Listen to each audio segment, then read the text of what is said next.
नजराता मुंसिफ TV में आपका इस्तकबाल। आप देख रहे हैं मुंसिफ बिहार। शुरुआत करेंगे हेडलाइंस के साथ। लैंड फॉर जॉब केस में पेशी के लिए लालू खानदान दिल्ली रवाना। 14 नवंबर के बाद बिहार को बेरोजगारी से निजात मिलेगी, तेजस्वी यादव का बयान। असेंबली इंतखाबात से कबल आरजेडी को लगा धक्का। 2 एमएलए विभा देवी और प्रकाश वीर ने पार्टी और एमएलए के ओहदे से दिया इस्तीफा। मोतिहारी के सगोली में आरएसएस की 100 साला तकरीब, इंतखाबी ज़ाब्ता अखलाक की खुलेआम खिलाफ वर्जी, असलहे की नुमाइश के बावजूद इलेक्शन कमीशन की खामोशी पर उठ रहे हैं सवाल। असेंबली इंतखाबात के लिए रियासत भर में सिक्योरिटी सख्त। आरा सासाराम रोड पर गाड़ियों की चेकिंग, मॉडल कोड की खिलाफ वर्जी पर सख्त कार्रवाई का दिया इंतबाह। और अब खबरों की तफसील। कल यानी 13 अक्टूबर को दिल्ली के राउज एवेन्यू कोर्ट में लैंड फॉर जॉब मामले पर सुनवाई होनी है। आरजेडी सरबराह लालू प्रसाद यादव, साबिक वज़ीर आला राबड़ी देवी और अपोजिशन लीडर तेजस्वी यादव समेत पूरा खानदान आज दिल्ली के लिए रवाना हुआ।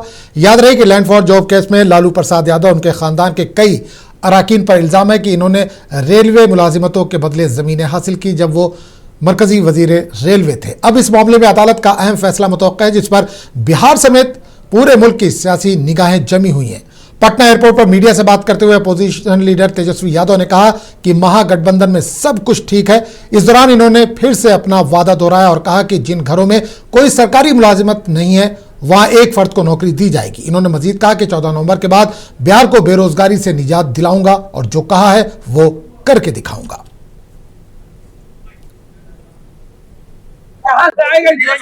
जिस परिवार के पास सरकारी नौकरी नहीं है उस परिवार को सरकारी नौकरी मिलेगा और 14 नवंबर के बाद से बिहार की जनता बेरोजगारी से मुक्ति पाएगी। बिहार असेंबली इंतखाबात के पेश नजर आरजेडी के सीनियर लीडर भाई वीरेंद्र ने कहा कि महागठबंधन में कोई इख्तलाफ नहीं है, सब कुछ ठीक ठाक है और जल्द ही एक प्रेस कॉन्फ्रेंस में सूरत हाल वाजे कर दी जाएगी। इन्होंने रेलवे नौकरी के बदले जमीन वाले मामले पर तबसरा करते हुए इल्जाम लगाया कि लालू प्रसाद यादव और तेजस्वी यादव समेत पूरे लालू खानदान को हुकूमत जानबूझकर हिरासा कर रही है और केस को बिला वजह तुल दिया जा रहा है। नहीं, ऑल इज वेल, सब हो गया है। कल प्रेस कॉन्फ्रेंस होगा, आप लोगों को पता चल जाए। नहीं, कहीं कुछ नहीं है, कुछ नहीं है। महागठबंधन के अलायंस जो है वो ऑल इज वेल है और कल घोषणा हो जाएगी। कोर्ट का मामला है इसलिए गए हैं। कोर्ट का मामला, ये मामला को लिंगर किया जा रहा है और हम समझते हैं कि सरकार जानबूझकर हमारे आदरणीय लालू प्रसाद यादव जी के परिवार, आदरणीय लालू प्रसाद यादव और तेजस्वी यादव सहित सारे परिवार को तंग करना चाह रही है। आरजेडी लीडर मृत्युंजय तिवारी ने जेडीयू पर शदीद तंज करते हुए कहा कि जो लोग दोबारा हुकूमत बनाने के ख्वाब देख रहे हैं वो पहले अपनी पार्टी को बचाने पर तवज्जो दें। उन्होंने कहा कि जेडीयू का इक़्तिदार का ख्वाब सिर्फ ख्वाब ही रह जाएगा।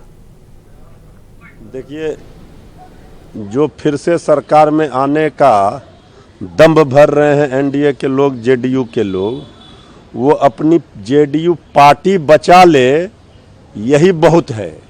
ये सरकार में आने का सपना दिवा स्वप्न ही रह जाएगा, पूरा होने वाला नहीं है। बिहार की जनता ने 20 वर्षों तक मौका दिया और ये लड़ाई मुकाबला बिल्कुल साफ है।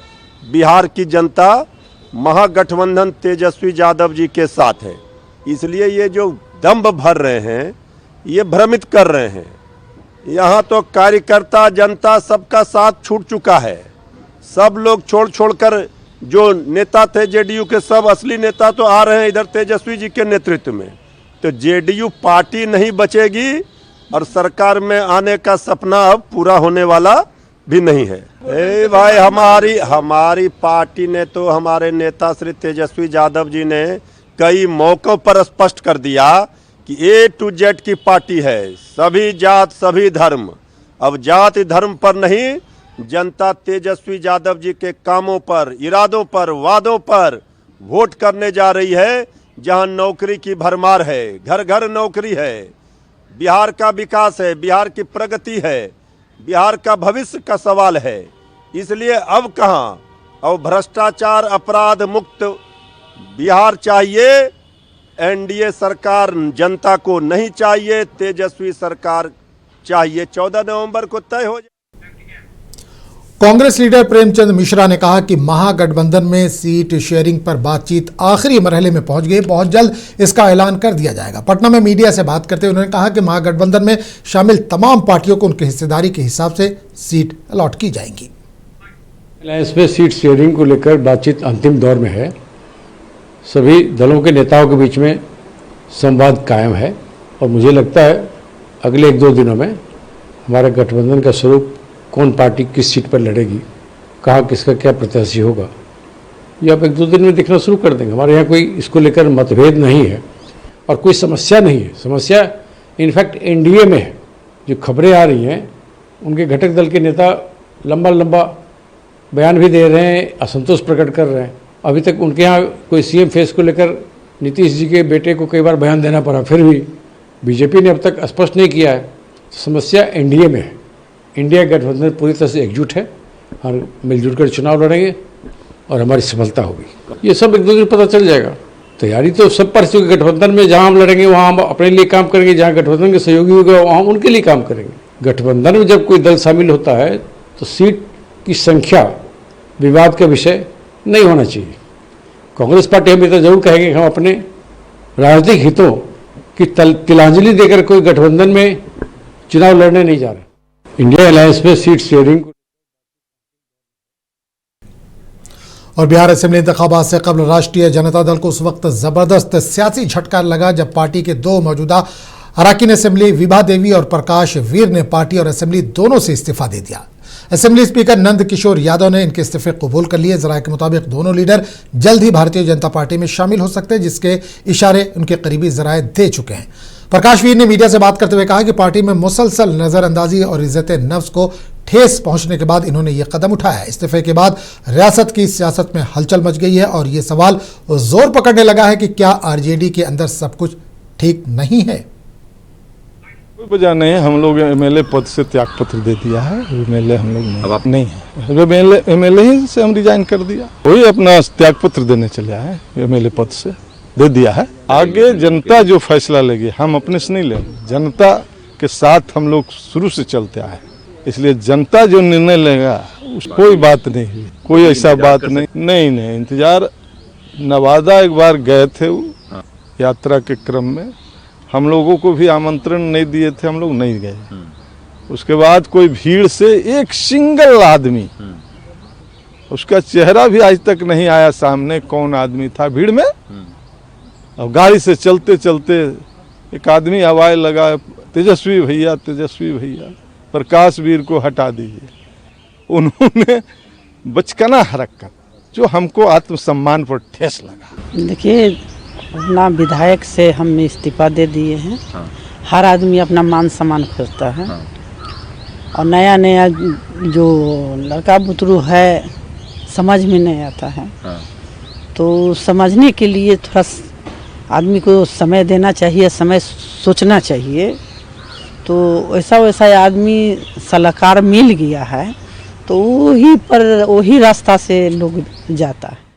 कोई और पूर्णिया से आज़ाद रुकने पार्लिमान पप्पू यादव ने बिहार असेंबली इंतखाबात के तनाजुर में महागठबंधन पर बात करते हुए कहा कि ये इंतखाब तरक्की बामुकाबला तबाही के नजरिए पर लड़ा जाएगा। इन्होंने राहुल गांधी की क़यादत और इत्तेहाद के उसूलों की तारीफ करते हुए कहा कि सीटें नहीं बल्कि बिहार के अवाम और इत्तेहाद की जीत अहम है। पप्पू यादव ने कहा कि आज पार्टियां टेक्निकल हो गई हैं और हुकूमत अवाम से कटी हुई नजर आती है। इन्होंने जोर दिया कि पार्टी कारकुनों की इज्जत और ज़मीनी राब्ता बहाल करना वक्त की अहम ज़रूरत है। नेता राहुल गांधी जी और अपनी पार्टी और अपने वर्कर के रेस्पेक्ट के अनुसार जीत। गठबंधन धर्म सर्वोपरि है। छोटा गठबंधन पार्टी हो या बड़ा, गठबंधन महत्वपूर्ण है। बिहार की जनता महत्वपूर्ण है, बिहार महत्वपूर्ण है और इंडिया गठबंधन को जीतना महत्वपूर्ण है। सीट महत्वपूर्ण नहीं है, लेकिन चुनाव विनाश बनाम विकास, 11 साल का विनाश, नफरत नरेंद्र भाई मोदी जी का और एक तरफ विकास और प्रेम राहुल गांधी जी। चुनाव राहुल गांधी जी के प्रेम और विकास और संघर्ष के ताकत पर होगा और एक तरफ नफरत और विकास होगा। बिहार का चुनाव जनता के लिए होगा और गठबंधन का सम्मान सर्व। मैंने कहा कि मास पार्टी लालू यादव जी एक स्वाभाविक लीडर थे। कर्पूरी जी के बाद रामविलास जी, लालू जी, नीतीश जी। अब पार्टियां टेक्निकल होती जा रही है। मैंने ये नहीं कहा राजनीति, मैंने कहा पार्टियां टेक्निकल होती है। फेसबुक क्या होती जा रही है, इंस्टाग्राम होता जा रहा है, ज़मीन से सरोकार कम होता है और हमें ऐसे चीज़ों से बचने की ज़रूरत है। अपने नेता राहुल गांधी जी और अपनी पार्टी और अपने वर्कर के रेस्पेक्ट के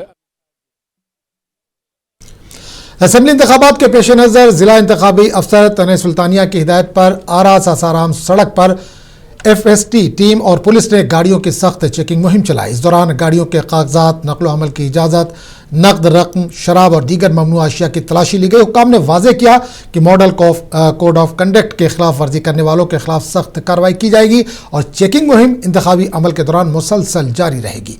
वाज़ेह है कि बिहार में इंतखाबात के पेश नज़र सिक्योरिटी सख्त कर दी गई है। पुलिस और स्पेशल फोर्स इलाके में पुरअमन माहौल को बनाए रखने में हर मुमकिन इक़दाम कर रहे हैं।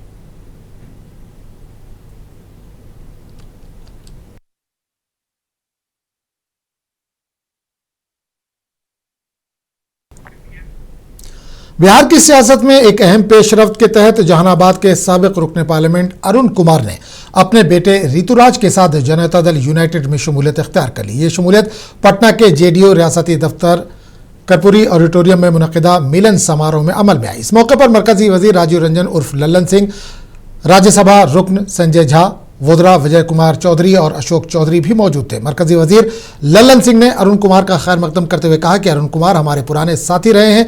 इनकी JDO में वापसी दरअसल घर वापसी है। हम इनका तहे दिल से इस्तकबाल करते हैं। पार्टी ज़राए के मुताबिक अरुण कुमार या इनके बेटे ऋतुराज को जहानाबाद, अरवल या घोसी में से किसी सीट से JDO का उम्मीदवार बनाया जा सकता है।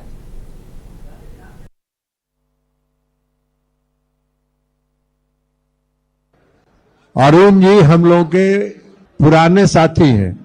समता पार्टी के निर्माण की जो यात्रा शुरू हुई थी उस यात्रा के साथी हैं। किन्हीं कारणों से बीच में बिछड़ गए थे और बिछड़ने के बाद फिर से उस घर में बिछड़ने के बाद फिर से घर में वापस आ गए। हम हृदय से उनका इस परिवार में स्वागत करते हैं, हृदय से उनका स्वागत करते हैं, अभिनंदन करते हैं और उनको इस जनता दल यू परिवार की ओर से, हम सभी के ओर से उनको यह आश्वस्त करते हैं कि आपका ये घर पुराना आपका घर है, आप इस घर में आए हैं। आज दोबारा अपने पुराने घर में लौट के आए हैं और सबसे बड़ी बात है कि पूरा मगध क्षेत्र में, जहानाबाद क्षेत्र में पार्टी को इनके आने से बहुत मजबूती मिलेगी। और एक जो कहा ललन बाबू ने कि आज जो सबसे बड़ा फोटो है वो वही है कि जब चंद्रेश्वर चंद्रवंशी जी और अरुण बाबू का जो एक ज्वाइंट गले मिलते हुए जो फोटो आ गया है, उसका भी एक बड़ा मैसेज, एक बड़ा पूरे प्रदेश में और खास करके मगध क्षेत्र में जाएगा। और इनके जो पुत्र आज ज्वाइन किया, जितने साथी ज्वाइन किए हैं, जनता दल परिवार में हम सब लोग स्वागत करते हैं। अब मुझे लगता है कि आने वाले समय में, खास करके अब तो चुनाव का भी समय है, इसका एक बड़ा मैसेज, बड़ा आधार पूरे इस अलायंस को भी और पार्टी को मिलेगा। बहुत बहुत JDU के MLC खालिद अनवर ने कहा कि NDA में सीट शेयरिंग पर बातचीत जारी है। हम नीतीश कुमार की क़यादत पे इंतखाबात लड़ने जा रहे हैं। बिहार के अवाम वज़ीर आला नीतीश कुमार को फिर से वज़ीर आला बनाने के लिए तैयार है। ये NDA में कोई इफ एंड बट नहीं है। NDA के सभी नेता बैठ कर के ये तय कर चुके हैं कि कौन कितनी सीटों पे इलेक्शन लड़ेगा और ये प्रोसेस पूरा किया जा चुका है, ऐलान होना बाकी है। कुछ सीटों पे बातें बन रही हैं, बातें चल रही हैं, और कौन सी सीट पे कौन पार्टी लड़ेगी, ये सब चीज़ें तकरीबन तय हो चुकी हैं।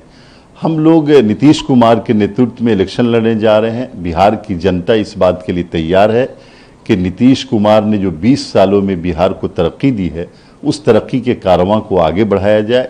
कोई कहीं पे संदेह नहीं है, कोई किसी को शुभा नहीं है, और एक भारी बहुमत के साथ एनडीए नीतीश कुमार के नेतृत्व में सरकार बनाने जा रही है, और सीट शेयरिंग का सारा फार्मूला तय हो चुका है, उसका ऐलान भी जल्द हो जाएगा। लगातार नाराज नहीं, मीडिया ये बातें कर रही है, मीडिया में ये बातें आ रही हैं कि फला नाराज है, चिला नाराज है। यहाँ नाराजगी किसी की नहीं है, यहाँ सबका एक ऑब्जेक्टिव है, एक मंजिल है कि कैसे 2025 के इलेक्शन को जो जनता तैयार है नीतीश कुमार को मुख्यमंत्री बनाने के लिए, किस तरह से क्या मैकेनिज्म इख्तियार किया जाए कि जनता हमारे ऊपर जो भरोसा है वो भरोसा कायम रहे और नीतीश कुमार जी 2025 में मुख्यमंत्री बने। कोई किसी को नाराज़गी नहीं है। ये इलेक्शन और सीट बंटवारे से पहले सभी पार्टियों को ये हक होता है कि वो डिमांड करें कि मुझे इतनी सीटें चाहिए, इतनी सीटें चाहिए। लेकिन आप देखेंगे कि हमारी सभी अलायंस पार्टनर जितनी भी पार्टियां हैं, सभी पार्टियों का हदफ और निशाना तय है कि नीतीश कुमार भारी बहुमत के साथ मुख्यमंत्री बने, और इसमें किसी को कोई शुभा नहीं है, आशंका नहीं है, कोई किसी के दिल में किसी तरह की बात नहीं।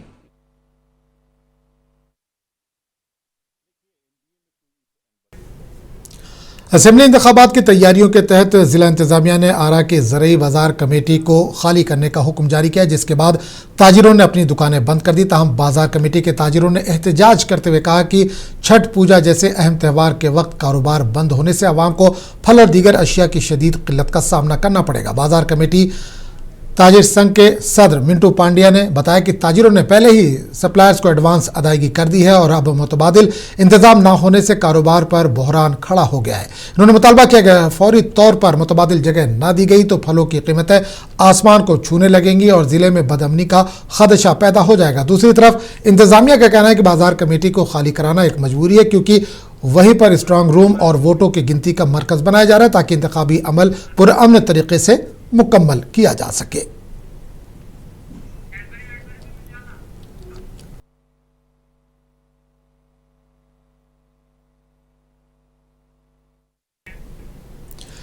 किशनगंज के बालिका उच्च विद्यालय में जिला मजिस्ट्रेट की मौजूदगी में बेटी बचाओ बेटी पढ़ाओ मुहिम के तहत एक खुसूसी बेदारी प्रोग्राम का इनेकाद किया गया।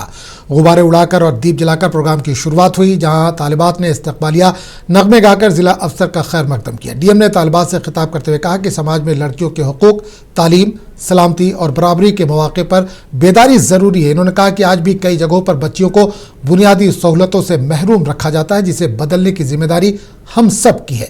इस मौके पर एक तस्वीरी मुकाबला भी मुनक्किद किया गया, जिसमें कामयाब तालिबात को स्नाद और बेटी बचाओ का एजाज बख्शा गया। साथ ही आने वाले असेंबली इंतखाबात में आवाम को वोट देने की अपील भी की गई।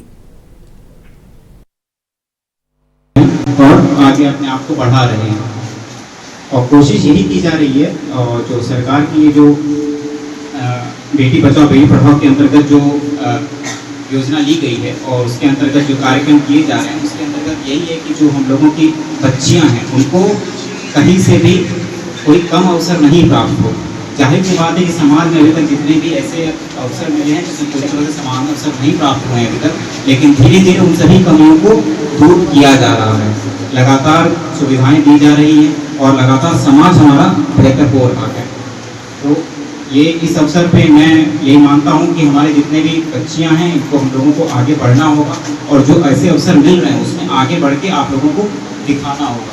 जो देश के स्तर पे, राज्य के स्तर पे और हमारे समाज लेवल पे आप लोग अगर अपनी पहचान बनाते हैं, किसी भी क्षेत्र में आप लोग जाते हैं, चुनते हैं, कोई भी फील्ड अपना चुनते हैं, उसमें अगर अच्छी पहचान बनाते हैं तो निश्चित रूप से केवल आपका नहीं, आपके परिवार का नहीं, बल्कि आसपास के। तो इस बुलेटिन में फिलहाल इतना ही। अगले बुलेटिन में आपसे फिर मुलाकात होगी। आदाब।